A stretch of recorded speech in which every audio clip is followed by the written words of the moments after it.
Hello and welcome to my channel, or welcome back to my channel. My name is Jay and this is a web of classic tales. If you're enjoying the videos, please like, subscribe, and share. If you want a notification every single time a new video is uploaded, please click on the little bell icon.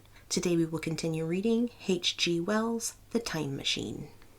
I think at that time none of us quite believed in the time machine. The fact is, the time traveler was one of those men who are too clever to be believed. You never felt that you saw all around him. You always suspected some subtle reserve, some ingenuity in ambush behind his lucid frankness. Had Philby shown the model and explained the matter in the time traveler's words, we should have shown him far less skepticism, for we should have perceived his motives. A pork butcher could understand Philby, but the time traveler had more than a touch of whim among his elements, and we distrusted him. Things that would have made the frame of a less clever man seemed tricks in his hands. It is a mistake to do things too easily. The serious people who took him seriously never felt quite sure of his deportment. They were somehow aware that trusting their reputations for judgment with him was like furnishing a nursery with eggshell china. So I don't think any of us said very much about time traveling in the interval between that Thursday and the next, though its odd potentialities ran, no doubt, in most of our minds. Its plausibility, that is, its practical incredibleness, the curious possibilities of anachronisms and of utter confusion it suggested. For my own part, I was particularly preoccupied with the trick of the model. That I remember discussing with a medical man, whom I met on Friday at the Linnaean. He said he had seen a similar thing at Tübingen, and laid considerable stress on the blowing out of the candle. But how the trick was done he could not explain. The next Thursday I went again to Richmond. I suppose I was one of the time traveller's most constant guests, and, arriving late, found 4 or 5 men already assembled in the drawing-room. The medical man was standing before the fire with a sheet of paper in one hand and his watch in the other. I looked round for the time traveller and, "It's 7:30 now," said the medical man. "I suppose we'd better have dinner?" "Where's—" I said, naming our host. "You've just come. It's rather odd. He's unavoidably detained. He asked me in this note to lead off with dinner at 7 if he's not back. Says he'll explain when he comes." "It seems a pity to let the dinner spoil," said the editor of a well-known daily paper, and thereupon the doctor rang the bell. The psychologist was the only person besides the doctor and myself who had attended the previous dinner. The other men were Blank, the editor aforementioned, a certain journalist, and another, a quiet, shy man with a beard, whom I didn't know, and who, as far as my observation went, never opened his mouth all the evening. There was some speculation at the dinner table about the time traveller's absence, and I suggested time travelling, in a half-jocular spirit. The editor wanted that explained to him, and the psychologist volunteered a wooden account of the ingenious paradox and trick we had witnessed that day week. He was in the midst of his exposition when the door from the corridor opened slowly and without noise. I was facing the door and saw it first. "Hello," I said.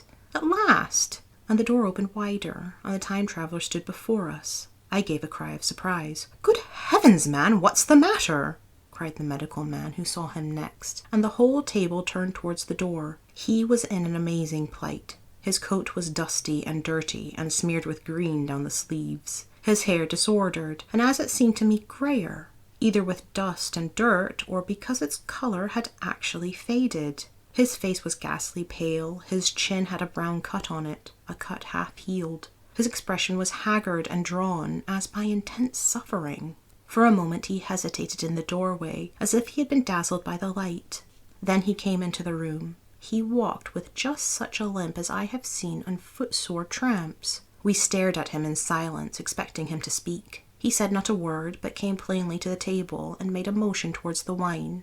The editor filled a glass of champagne and pushed it towards him. He drained it, and it seemed to do him good, for he looked round the table, and the ghost of his old smile flickered across his face. "What on earth have you been up to, man?" said the doctor. The time traveller did not seem to hear. "Don't let me disturb you," he said, with a certain faltering articulation. "I'm all right." He stopped, held out his glass for more, and took it off at a draught. "That's good," he said. His eyes grew brighter and a faint colour came into his cheeks. His glance flickered over our faces with a certain dull approval, and then went round the warm and comfortable room. Then he spoke again, still as it were feeling his way among his words. I'm going to wash and dress, and then I'll come down and explain things. Save me some of that mutton. I'm starving for a bit of meat." He looked across at the editor, who was a rare visitor, and hoped he was all right. The editor began a question. "Tell you presently," said the time traveler. "I'm funny. Be all right in a minute." He put down his glass and walked towards the staircase door. Again I remarked his lameness and the soft padding sound of his footfall, and standing up in my place, I saw his feet as he went out. He had nothing on them but a pair of tattered, blood-stained socks. Then the door closed upon him. I had half a mind to follow, till I remembered how he detested any fuss about himself. For a minute, perhaps, my mind was wool-gathering. Then, "Remarkable behaviour of an eminent scientist," I heard the editor say, thinking, after his wont, in headlines. And this brought my attention back to the bright dinner table. "What's the game?" said the journalist. "Has he been doing amateur cadger? I don't follow." I met the eye of the psychologist and read my own interpretation in his face. I thought of the time traveler limping painfully upstairs. I don't think anyone else had noticed his lameness. The first to recover completely from this surprise was the medical man who rang the bell. The time traveler hated to have servants waiting at dinner, for a hot plate. At that, the editor turned to his knife and fork with a grunt, and the silent man followed suit. The dinner resumed.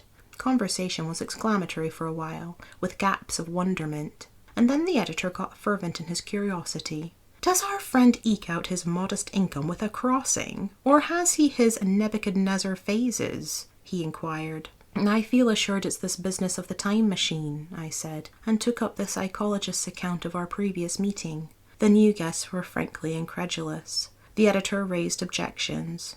What was this time travelling? A man couldn't cover himself with dust by rolling in a paradox, could he? And then, as the idea came home to him, he resorted to caricature. Hadn't they any clothes brushes in the future? The journalist, too, would not believe at any price, and joined the editor in the easy work of heaping ridicule on the whole thing. They were both the new kind of journalist. Very joyous, irreverent young men. "Our special correspondent in the Day After Tomorrow reports," the journalist was saying, or rather shouting, when the time traveler came back. He was dressed in ordinary evening clothes, and nothing save his haggard look remained of the change that had startled me. "I say," said the editor hilariously, "these chaps here say you've been travelling into the middle of next week. Tell us all about Little Rosebery, will you? What will you take for the lot?" The time traveler came to the place reserved for him without a word. He smiled quietly in his old way. "Where's my mutton?" he said. "What a treat it is to stick a fork into meat again." "Story!" cried the editor. "Story can wait," said the time traveler. "I want something to eat. I won't say a word until I get some peptone into my arteries." "Thanks. And the salt?" "One word," said I. "Have you been time travelling?" "Yes," said the time traveler with his mouth full, nodding his head. "I'd give a shilling a line for a verbatim note," said the editor. The time traveler pushed his glass towards the silent man and rang it with his fingernail, at which the silent man, who had been staring at his face, started convulsively and poured him wine. The rest of the dinner was uncomfortable. For my own part, sudden questions kept on rising to my lips, and I dare say it was the same with the others. The journalist tried to relieve the tension by telling anecdotes of Hetty Potter. The time traveler had devoted his attention to his dinner and displayed the appetite of a tramp. The medical man smoked a cigarette and watched the time traveler through his eyelashes. The silent man seemed even more clumsy than usual, and drank champagne with regularity and determination out of sheer nervousness. At last the time traveler pushed his plate away and looked round us. "I suppose I must apologize," he said. "I was simply starving. I have had a most amazing time." He reached out his hand for a cigar and cut the end. "But come into the smoking room. It's too long a story to tell over greasy plates." And ringing the bell in passing, he led the way into the adjoining room. "You have told Blank and Dash and Chose about the machine," he said to me, leaning back in his easy chair and naming the 3 new guests. "But the thing's a mere paradox," said the editor. "I can't argue tonight. I don't mind telling you the story, but I can't argue. I will," he went on, "tell the story of what has happened to me, if you like, but you must refrain from interruptions. I want to tell it. Badly. Most of it will sound like lying, so be it. It's true, every word of it all the same. I was in my laboratory at 4 o'clock, and since then I've lived 8 days. Such days as no human being ever lived before. I'm nearly worn out, but I shan't sleep till I've told this thing over to you. Then I shall go to bed. But no interruptions. Is it agreed?"